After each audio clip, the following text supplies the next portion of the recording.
And so good day po sa inyong lahat. Kumusta na po kayo? Yan. Today is anong araw ngayon, Chod? December 3, 2025. At kasama natin ngayon si Chody. Papunta tayo sa farm natin na medyo tinamaan ng uwan. Yan. So nilipad yung ang report ay mga nasa 20 na yero. Mabuti na lang at alerto tayo, mabilis tayong magdesisyon. Ito yung pinost ko na nilipat namin yung mga manok. Yan. Nag-evacuate yung mga manok. Dinala natin sa kabilang farm. Yan. So mabuti na lang at ganun yung nangyari. Safe naman sila. Yan. Kaya lang medyo grabe. Yung mismong araw yung parating na yung bagyo, yung naglandfall na. And then yung direction niya papunta na rito sa amin. So nag-start kaming mag-harvest ng oras yun? Alas 3 ba? Start kaming nag-harvest ng alas 3 ng hapon. First trip, and then second trip, tapos nung pang third trip na, alas 9 na po ng gabi. Malakas na yung hangin, ganyan. Marami ng mga natumbang punong kahoy. So sabi nung sabi ni Chody, ano boss, itutuloy pa ba namin? Sabi ko, nag-isip na ako kasi ang isipin na lang natin yung kaligtasan ng buhay ng tao. So kako hindi na. Umuwi na kayo at i-safety na rin natin yung mga sarili natin tsaka yung mga pamilya nyo, kako. So bahala na ganun. So dasal na lang. Yan. So good thing ang nangyari dahil nga sa nabakante yung malaking space ng manukan natin, dun sa dulo, dun yung nilipad ng hangin yung yero. Tapos dito sa unahan, andun yung mga manok natin. So napakaganda ng nangyari.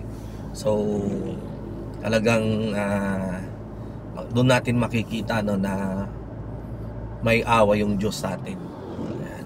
So for the record, naging safe po yung mga manok natin. Wala pong namatay. Ayan. So ngayong araw, ang topic natin, gaya ng nasa title, ay magkano nga ba yung standard na mortality ng ating mga alagang paitloging manok. So syempre, mag-uumpisa kasi yung mortality natin pagdating ng RTL sa atin. Ayan. Hanggang sa sila ay ikal, para i-dispose na, bebenta natin dahil sa hindi na sila gaanong productive. Ayan. Hindi na nababawi yung kanilang kinakain or break even na lang. So ikakal na natin sila. Ayan. So magkano nga ba yung standard na mortality yung sinasabi nila? Yan. So unang-una, i-identify muna natin kung bakit nga ba may mga namamatay na RTL. So unang-una, may namamatay kapag sila ay nagkasakit, kapag sila ay nagka-prolapse. Yung prolapse po yung pumuputok o sumasabog yung kanilang productive organ, lumalabas pa nga. Ayan. So yun yung number 1 na cause ng mortality. And then yung mga iba, may mga unexplained, hindi natin masabi. At sa tingin ko, yun yung standard na mortality. Yung tipong pagising mo, may makikita ka na lang na namatay. Or nalingat ka lang, katatapos mong nagpakain, nagpainom, babalik ka ng mamulot ng itlog, biglang may namatay. May namatay ka ng nakikita. Ayan, so mabuti na lang nung isang araw nagkaroon ako ng discussion dun sa isang bet na ano rin sa isang feed company, at sinabihan niya ako regarding sa na-discuss namin yung standard na mortality. Ayan, so meron siyang 0.0001%, parang ganon. And then kinonvert na lang namin sa madaling i-compute. Ang standard na mortality natin weekly for every 1,000 heads ay isa. Ayan, so halimbawa meron tayong alagang 1,000 manok. Ang normal, pag namatayan ka ng 1 manok sa 1 linggo, so ibig sabihin sa 1 buwan 4 na piraso.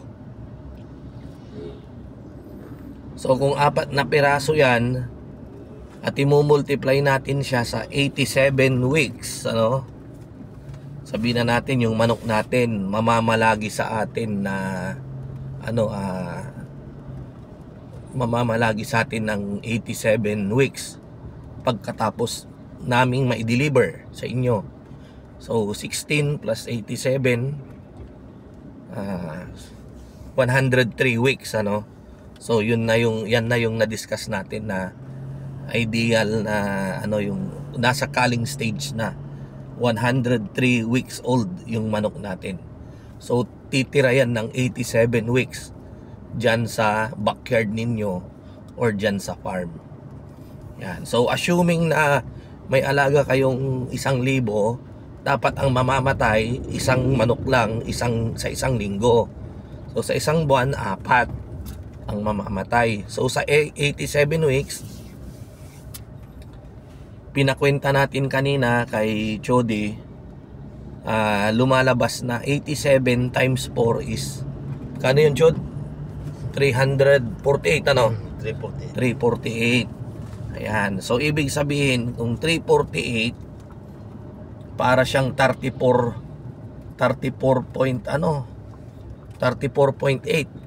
yung mortality. So yung 1,000 heads pala natin, kapag dineliver namin sa inyo or kung saan man kayo kumuha, at the end of the grow, sa dulo ng ating pagpapaitlog, bago natin siya ikal, ang standard na mortality ay 348. So mababawas yon, ano, Chod? 1,000 minus 348, magkano yon? Kung 350, 650. So ang may iwan sa atin 652 heads yung standard na maiiwan natin. Ngayon, depende na yan sa pag-aalaga natin. Kapag tayo ay masinop, sobra nating chine-check yung mga alaga natin, so mami-minimize po natin yung mortality or hindi na siya tataas dyan.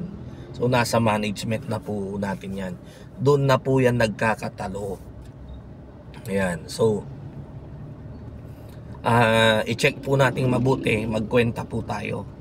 Ayan. So halimbawa ang manok natin ay 100, para madaling kwentahin, pero kadalasan, di ba, ang manok natin 96, kasi nga dun sa cages 96 lang yung capacity na proportion, balansyado kapag nag-install tayo ng cages.